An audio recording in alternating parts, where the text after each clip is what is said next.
Italian പ്രധാനമന്ത്രിക്കെതിരായ രാഹുലിന്റെ അധിക്ഷേപത്തിൽ പ്രതിഷേധം ശക്തമാവുകയാണ്. ഇന്നലെ ഒരു പൊതുചടങ്ങിലാണ് രാഹുൽ പ്രധാനമന്ത്രി നരേന്ദ്രമോദിയെയും ഇറ്റാലിയൻ പ്രധാനമന്ത്രിയെയും അപമാനിക്കുന്ന രീതിയിൽ വേദിയിൽ അഭിനയിച്ച് കാണിച്ചത്. രാഹുൽ നടത്തിയത് മോശം പരാമർശമെന്ന് അസം മുഖ്യമന്ത്രി ഹിമന്ത ബിശ്വ ശർമ്മ വിമർശിച്ചിരുന്നു. കോൺഗ്രസിന്റെ വൃത്തികെട്ട രാഷ്ട്രീയത്തിന് തെളിവാണിതെന്ന് ബിജെപിയും വിമർശിച്ചു. ആദ്യം ആ ദൃശ്യങ്ങൾ കാണാം.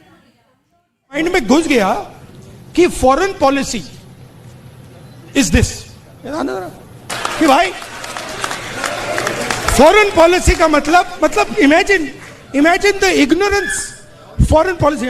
एक चीज पूछ सकता हूँ? हाँ, मिलनी समझ के तो नहीं पकड़ा था? इनके माइंड में घुस गया कि फॉरेन पॉलिसी इज दिस कि भाई फॉरेन पॉलिसी का मतलब imagine the ignorance foreign policy. एक चीज पूछ सकता हूँ? हाँ, मिलनी समझ के तो नहीं पकड़ा था? इनके माइंड में घुस गया कि फॉरेन पॉलिसी इज दिस कि भाई फॉरेन पॉलिसी का मतलब imagine the ignorance foreign policy. एक चीज पूछ सकता हूँ? हाँ, मिलनी समझ के तो नहीं पकड़ा था?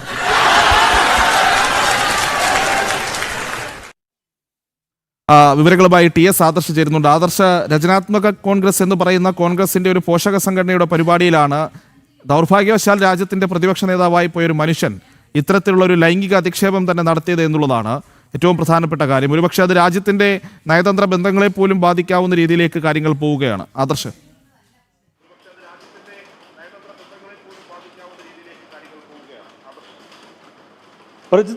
രാഹുൽ നടത്തിയ ഈ പരാമർശവും രാഹുലിന്റെ ചേഷ്ടകളുമൊക്കെ വലിയ വിമർശനത്തിന് കാരണമായിരിക്കുകയാണ്. രാജ്യത്തിന്റെ പ്രതിപക്ഷ നേതാവ് എന്നുള്ള ഉത്തരവാദിത്വം അത് രാഹുലിനില്ല. രാഹുൽ നടത്തുന്നത് അപക്വമായ പരാമർശങ്ങളാണ് എന്ന തരത്തിലുള്ള വിമർശനങ്ങളാണ് രാഹുലിനെതിരെ ഉയരുന്നത്. കേവലം രാഷ്ട്രീയ രംഗത്ത് മാത്രമല്ല ഈ വിമർശനങ്ങൾ രാഹുലിനെതിരെ ഉയരുന്നത്, നയതന്ത്ര രംഗത്ത് നിന്നും രാഹുലിനെതിരെ വളരെ രൂക്ഷമായ വിമർശനമാണ് ഉയർന്നിട്ടുള്ളത്.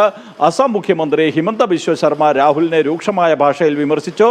രാഹുലിൻ്റെയും കോൺഗ്രസിൻ്റെയും ഒക്കെ പാരമ്പര്യം ഈ രീതിയിലാണ് എന്ന് പറഞ്ഞുകൊണ്ട് അദ്ദേഹം രൂക്ഷമായ ഭാഷയിലുള്ള വിമർശനമാണ് രാഹുലിനെതിരെ നടത്തിയത്. സൗഹൃദ രാഷ്ട്രത്തിൻ്റെ ഭരണ നേതൃത്വത്തെ അപമാനിക്കുന്ന തരത്തിലാണ് രാഹുലിൻ്റെ ചേഷ്ടകളെന്നും രാഹുലിൻ്റെ പദപ്രയോഗങ്ങളെന്നുമുള്ള വിമർശനം ഉയരുകയും ചെയ്തു. മാത്രമല്ല, രാഹുൽ ഇത്തരത്തിൽ ഒരു മോശം കാര്യം ചെയ്യുമ്പോൾ കോൺഗ്രസിൻ്റെ നേതാക്കൾ ഉൾപ്പെടെയുള്ളവർ ഇത് ആസ്വദിക്കുന്നുവെന്ന് ചൂണ്ടിക്കാട്ടിക്കൊണ്ടാണ് പലരുടെയും ഭാഗത്ത് നിന്ന് വിമർശനം ഉയരുകയും ചെയ്യുന്നത്. രാഹുൽ പ്രധാനമന്ത്രി നരേന്ദ്രമോദിയുടെ വിദേശ നയത്തെ വിമർശിക്കുന്നതിന് വേണ്ടി നടത്തിയ പരാമർശങ്ങൾ അതിപ്പോൾ രാഹുലിനെ തന്നെ വെട്ടിലാക്കിയിരിക്കുന്നു എന്നാണ് ഈ വിമർശനങ്ങളിൽ നിന്ന് മനസ്സിലാക്കാൻ കഴിയുന്നത്.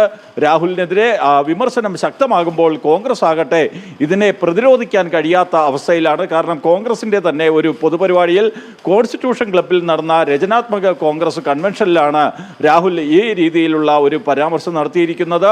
ഇരു രാജ്യങ്ങൾക്കുമിടയിലെ നയതന്ത്ര ബന്ധത്തെ പോലും മോശമായി ബാധിക്കുന്ന തരത്തിൽ രാഹുലിൻ്റെ ഈ പരാമർശം മാറിയിരിക്കുന്നു എന്നുള്ള വിമർശനം ഉയരുന്നത് കോൺഗ്രസിനെയും വെട്ടിലാക്കിയിരിക്കുകയാണ്. എന്തായാലും ഇതുവരെയും കോൺഗ്രസിൻ്റെ ഭാഗത്തു നിന്നും ഈ വിമർശനങ്ങൾക്കെതിരെയുള്ള മറുപടി ഔദ്യോഗികമായി ഉണ്ടായിട്ടില്ല. എന്നാൽ BJP ആകട്ടെ രൂക്ഷമായ ഭാഷയിലാണ് രാഹുലിനെ വിമർശിക്കുന്നത്. രാഹുൽ സമീപകാലത്തായി നടത്തിയിട്ടുള്ള പരാമർശങ്ങൾ അത് പാർലമെൻറ്റിനുള്ളിലായാലും പാർലമെൻറ്റിന് പുറത്തായാലും ഒക്കെ തന്നെ ഈ രീതിയിൽ വിവാദം ആകുന്നതാണ്. രാഹുലിനെ സംബന്ധിച്ചിടത്തോളം രാഹുൽ ഒന്നുകിൽ അടിസ്ഥാനരഹിതമായ ആരോപണങ്ങൾ ഉന്നയിക്കുന്നു, അതുമല്ലെങ്കിൽ ഈ രീതിയിൽ നിലവാരമില്ലാത്ത പരാമർശങ്ങൾ നടത്തുന്നു എന്നതൊക്കെ ചൂണ്ടിക്കാട്ടിക്കൊണ്ടാണ് പലരും നയതന്ത്ര രംഗത്തെയും രാഷ്ട്രീയ രംഗത്തെയും സാംസ്കാരിക രംഗത്തെയും ഒക്കെ പല പ്രമുഖരും രാഹുലിനെ രൂക്ഷമായ ഭാഷയിൽ വിമർശിക്കുന്നത്. രാഹുൽ പക്വതയില്ലാത്ത പരാമർശങ്ങൾ നടത്തുന്നു, പ്രതിപക്ഷ നേതാവ് എന്ന സ്ഥാനത്തിൻ്റെ വില രാഹുൽ കളഞ്ഞിരിക്കുന്നു എന്നതടക്കമുള്ള വിമർശനങ്ങളാണ് രാഹുലിനെതിരെ ഉയരുന്നത്. പ്രജിത്ത്. ഓക്കെ, ആദർശാണ് ഡൽഹിയിൽ നിന്ന് വിവരങ്ങൾ നൽകിയത്. പ്രിയപ്പെട്ട പ്രേക്ഷകരെ, നാണം കെട്ട മനുഷ്യന്മാർക്ക് മാത്രം കഴിയുന്ന ചില പരാമർശങ്ങളും ചേഷ്ടകളുമൊക്കെയാണ് രാഹുൽ എന്ന് പറയുന്ന ആളുടെ ഭാഗത്ത് നിന്നുണ്ടായത്. പക്ഷേ അതിലുമേറെ സങ്കടം എന്ന് പറയുന്നത് ഒരു ലോക നേതാവിനെതിരെ, ഒരു വനിതാ നേതാവിനെതിരെ നടത്തിയ പരാമർശങ്ങൾ, അവിടെ കാണിച്ച ചേഷ്ടകളെ കൈയടിച്ച് പ്രോത്സാഹിപ്പിച്ചത് വനിതകളടക്കമുള്ള കോൺഗ്രസ് നേതാക്കളാണ്. അപ്പോൾ അവർ സ്വയം ചിന്തിക്കണം തങ്ങളുടെ നിലപാടുകൾ എന്താണ്, ഇത്തരത്തിലുള്ള നാണം കെട്ട പരാമർശങ്ങൾക്ക് കൂട്ടുനിൽക്കുന്നതാണോ എന്നുള്ളത്.